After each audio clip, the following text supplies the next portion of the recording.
امام علی رحمانوف رئیس جمهور تاجیکستان. این را بدان که هر انسانی که بخواهد پیش روی دین الله سبحانه و تعالی را بگیره ناکام مانده. یریدون لیطفئوا نور الله بافواههم والله متم نوره ولو کره الکافرون. الله این نور را کامل میکنه. الله سبحانه و تعالی موسی خود را در کاخ و در آغوش فرعون بزرگ کرد و حفظ کرد. الله دین خود را حفظ کرده و حفظ میکنه. اما مهم اینه که کسی که میآید سر قدرت از الله توفیق بخواه که یا الله قدرت را تو دادی، یا الله این نعمت را تو دادی، یا الله مرا زعیم این مملکت تو قرار دادی، یا الله از من تو پرسان میکنی، یا الله بر من توفیق خدمت عنایت بفرما. شبکه توحیدی ایمان زلال تقدیم میکند.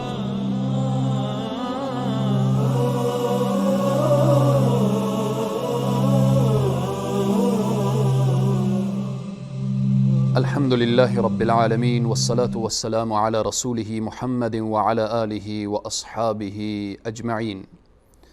قال الله تبارك وتعالى في القرآن العظيم فأعوذ بالله من الشيطان الرجيم إن بطش ربك لشديد صدق الله العظيم.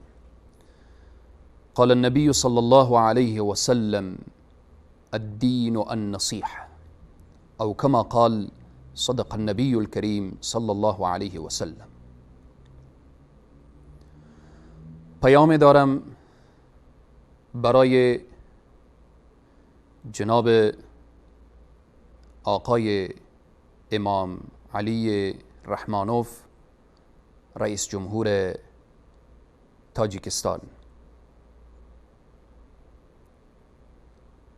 جناب آقای امام علی رحمانوف ملت شریف تاجیکستان هم از خواهر و برادر برای بنده پیام فرستادن که شما مسئولیت دارید تا اینکه رئیس جمهور ما را متوجه بسازید. رئیس جمهور ما را از فرمان خدا و رسول الله صلی الله علیه و سلم واقف نمایید. شاید علمایی که در داخل تاجیکستان باشند نتوانند حرف دل خود را، حرف خدا و پیامبر را درست و صحیح بیان نمایند. اما شما که مسئولیت عظیم و بزرگ که عبارت از دعوت بندگان الله سبحانه و تعالی به سوی الله سبحانه و تعالی هست، این وظیفه و مسئولیت شماست. من تشکری می کنم از ملت نجیب و شریف، ملت مسلمان هم از خواهر و برادر، ملتی که واقعا دیندار و دین دوست و ملتی که همیشه در طلب حق و همیشه در طلب هدایت و همیشه در طلب راه درست و صحیح تلاش کرده و تلاش میکنن. ملت عالم دوست، ملتی که وارثین انبیا را از اعماق دل دوست دارن و نگاه نمی کنن این مسائل جغرافیایی که امروز مطرح هست که آیا این عالم از کدام کشور هست و از فلان کشور هست، فقط می بینن که وارث انبیاست، با او احترام دارن. این ارج و احترام ایشان را ما قابل قدر دانسته و ملت تاجیکستان را از خود می دانیم و همیشه در تلاش این هستیم تا اینکه همانطوری که رسول معظم اسلام صلی الله علیه و سلم می فرمایند المسلم اخو المسلم، مسلمان برادر مسلمان هست. ما نباید نگاه کنیم که من افغانی هستم و او تاجیکستانی هست و او فلان هست و ای فلان. انما المؤمنون اخوه. سخن را به درازا نمی کشم. جناب آقای رئیس جمهور تاجیکستان امام علی رحمانوف، شما مسلمان هستید، فرزند مسلمان هستید، پدر شما مسلمان بوده، مادر شما مسلمان بوده و الحمدلله الان اگر در قید حیات باشن مسلمان هستند. شما به آغوش مسلمان بزرگ شدید. امروز به عنوان زعیم یک ملت مظلوم قرار گرفته اید. شما به این ملت الان چه کار میکنید؟ شما کسی که میگویید لا اله الا الله محمد رسول الله، آیا این فرمانهایی که از نظام شما صادر میشه، آیا این فرمانها فرمان اسلامی هست؟ آیا این که با خواهر مسلمان با حجابی که در تاجیکستان هست برخورد شدید میشه و حجاب منع میشه، آیا این دستور اسلام هست؟ شما که میگویید من مسلمان هستم، اگر شما میگفتید من مسلمان نیستم ما شما رو مخاطب نمی کردیم. الان شما نام شما امام علی رحمان، شما ببینید یک لحظه به یک نگاهی با نام خود داشته باشید. این ممنوعیتی که نسبت به حجاب اسلامی امروز به راه افتاده و حجاب اسلامی را منع میکنن، آیا میدانید حجاب فرمان کیست؟ فرمان رحمان هست. فرمان رحمان، فرمان ذات اقدس الهی، فرمان احکم الحاکمین، فرمان اعدل العادلین، فرمان واحد القهار، فرمان او ذاتی که صدا میکنه لمن الملک اليوم لله الواحد القهار.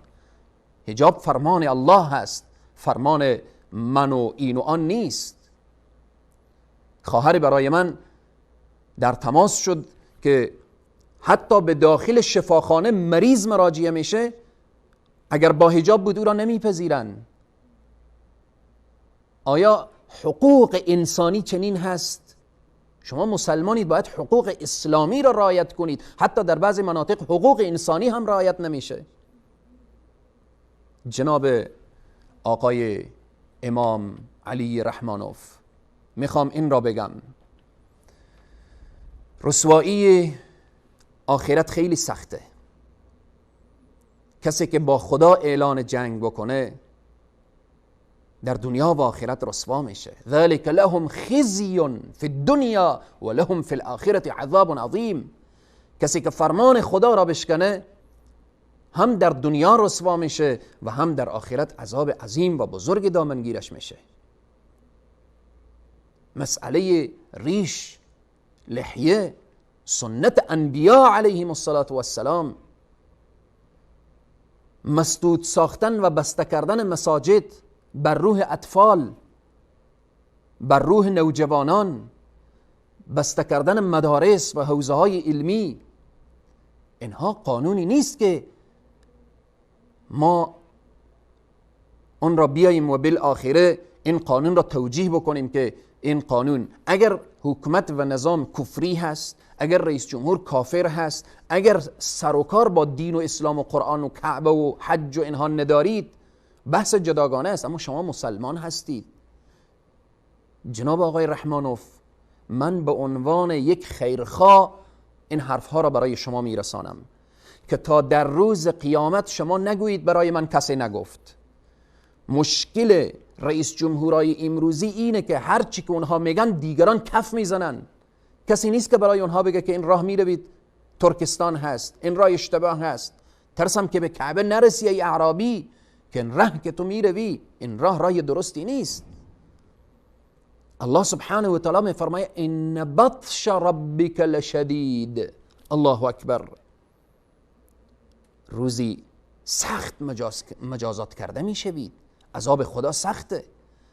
رسول الله صلی الله علیه و سلم میفرمایند الدین النصیحه، ما باید همدیگر را نصیحت بکنیم. رسول الله صلی الله علیه و سلم میفرمایند من رأى منکم منکرا فلیغیره بیده فإن لم يستطع فيغيره بلسانه فإن لم يستطع فيغيره بقلبه وذلك أضعف الإيمان. این که منکر با دست منع بشه وظیفه شماست جناب آقای رحمانوف، وظیفه شماست، وظیفه دولت مردان هست. و این که منکر با زبان گفته بشه و بالاخره جلوش گرفته بشه وظیفه علماست، و این که با دل بد برده بشه وظیفه عامه مردم هست. اما اگر رئیس جمهوری با قدرت و قوت منکر به دست خود منع نکرد، و ذلك اضعف الایمان، این ضعیفترین ایمانش را نشان میده. قوت داره، قدرت داره، اما این قوت و قدرتی که الله برایش داده در راه الله استفاده نمیکنه. پس بناهن جناب آقای امام علی رحمانوف، همانطوری که در دنیا خداوند در این لحظات برای شما عزت داده، ما میخوایم شما در آخرت هم عزت داشته باشید، در آخرت هم سرفراز باشید، سربلند باشید. این سرفرازی و سربلندی چی وقت به دست میآیه؟ که این قدرت شما در راه دین مصرف بشه، در خدمت دین باشه، در خدمت دین الله سبحانه و تعالی باشه، تا در روز قیامت در کنار رسول الله استاده شی و بگویید که یا رسول الله من امت شما هستم، در دنیا از سنت شما دفاع کردم، اما در روز قیامت شما چی جواب میدهید؟ سنت رسول الله که ریش هست او را منع میکنید، حجاب که فرمان الله هست او را مانی میشوید، مدارس که در اونجا قرآن و احادیث تفسیر میشه و ترجمه میشه و فرزندان مسلمانان دین خود را یاد میگیرن، شما اون را مسدود میکنید. مسجد که جای راز و نیاز هست شما مانی میشوید، در حالی که رسول الله صلی الله علیه و سلم میفرمایند شما طفل 7 ساله را وقتی 7 ساله شد شما راهنمایی کنید، تشویق کنید تا 10 سالگی طرف نماز و مسجد. اگر در 10 سالگی طفل نماز نخواند او را بزنید. پس این را بدان که اگر از این حالت بر نگشتید خسر الدنیا و الاخره می شوید. من به عنوان یک طلبه راه دین این را می گویم که این را بدان، اگر در دنیا فرعونی زندگی کردید، کجاست فرعون ها؟ کجاست شداد ها؟ کجاست نمرود ها؟ همه رفتن. لمن الملک اليوم؟ لله الواحد القهار. پادشاهی نمیمانه. کجاست پادشاهان قبل؟ 10 ها و 100 ها پادشاه، 1000 پادشاه در دنیا آمدن و رفتن، و بالاخره امروز نه فردا من و تو هم میرویم و پیشگاه الله سبحانه تعالی باید جواب بدی. پس چون درخواست عزیزان، خواهران و برادران عزیز ما از ملت تاجیکستان بود که خواهش کردن، در حدود شاید بیش از 1 ماه 2 ماه میشه که تأکید و اصرار اینا بر این بود که یک پیام برای آقای امام علی رحمانوف داشته باشید که دست از این ظلم و ستم و بیعدالتی برداره، حرکت بکنه به سوی خدا، به سوی دین، به سوی اسلام. پس بنان بفهم و بدان، میگه این سعادت به زور و بازو نیست تا نبخشد خدای بخشنده. اگر الله سبحانه و تعالی تو را دوست داشته باشه از تو در راه دین کار میگیره. اگر نعوذ بالله منفور درگاه الهی باشید، آن وقت به طغیان و سرکشی خود میافزایید و در روز قیامت هیچ دلیل و حجت برایت نمیمانه، چون این پیام الهی بود که برایت رسید. متوجه باش، 1 نفر اگر به دستور تو و به فرمان تو بی حجاب میشه، بی حیا میشه، بی دین میشه، از دین فاصله میگیره، همه اینها را در روز قیامت باید جواگو باشی. جناب آقای امام علی رحمانوف، اگر 1 نفر به وسیله شما اگر قرآن یاد میگیره، با حجاب میشه، اگر دیندار میشه، اگر او فرهنگ والای اسلامی بر سرش تطبیق میشه، این را بدان که به فرموده رسول صلی الله علیه و سلم که سیدنا علی فرمودن ای علی متوجه باش، وقتی طرف غزوات در طرف جنگ و حرب و اینها سیدنا علی روان میشه، رسول الله میفرمایند متوجه باش که اگر 1 نفر به وسیله تو هدایت شد از شتران سرخ مدینه بهتر هست. امروزه هم اگر 1 نفر سبب هدایتش جناب آقای امام علی رحمانوف شما بشوید، این فوز و فلاح و رستگاری است که دامنگیر شما و فوز و فلاح و رستگاری است که نصیب شما میشه. اگر نه به این حالت ادامه پیدا بکنه، این را بدان که هر انسانی که بخواهد پیش روی دین الله سبحانه و تعالی را بگیره ناکام مانده. یریدون لیطفئوا نور الله بافواههم والله متم نوره ولو کره الکافرون. الله این نور را کامل میکنه. آیا شما میدانید که در تاجیکستان الان ما چقدر اطفال 7 ساله و 8 ساله داریم که حافظ کل قرآن هستن؟ آیا میدانید که دختر 7 ساله در تاجیکستان حافظ قرآن شده؟ الله سبحانه و تعالی موسی خود را در کاخ و در آغوش فرعون بزرگ کرد و حفظ کرد. الله دین خود را حفظ کرده و حفظ میکنه. اما مهم اینه که کسی که میآید سر قدرت از الله توفیق بخواه که یا الله قدرت را تو دادی، یا الله این نعمت را تو دادی، یا الله مرا زعیم این مملکت تو قرار دادی، یا الله از من تو پرسان میکنی، یا الله بر من توفیق خدمت عنایت بفرما. پس همه این خطاب من برای یک مسلمان هست. ما اگر میدانستیم، ما اگر بفهمیم که نعوذ بالله شما مسلمان نیستید، ما نمیگفتیم این حرفها را. پس بناهن شما را با دید یک مسلمان میبینیم. شما یک مسلمان هستید، یک انسان دلسوز هستید، ملت خود را دوست دارید. پس بناهن همانطوری که تلاش میکنید که دنیای ملت تاجیکستان خوب بشه، تلاش کنید که دین ملت تاجیکستان هم حفظ بشه و دینشان هم در امان بمانه. الله سبحانه و تعالی شما و همه زعمای کشورهای اسلامی را هدایت کنه و ملت شریف تاجیکستان را سرفراز و سربلند دنیا و آخرت داشته باشه. والسلام علیکم و رحمت الله تعالی و برکاته.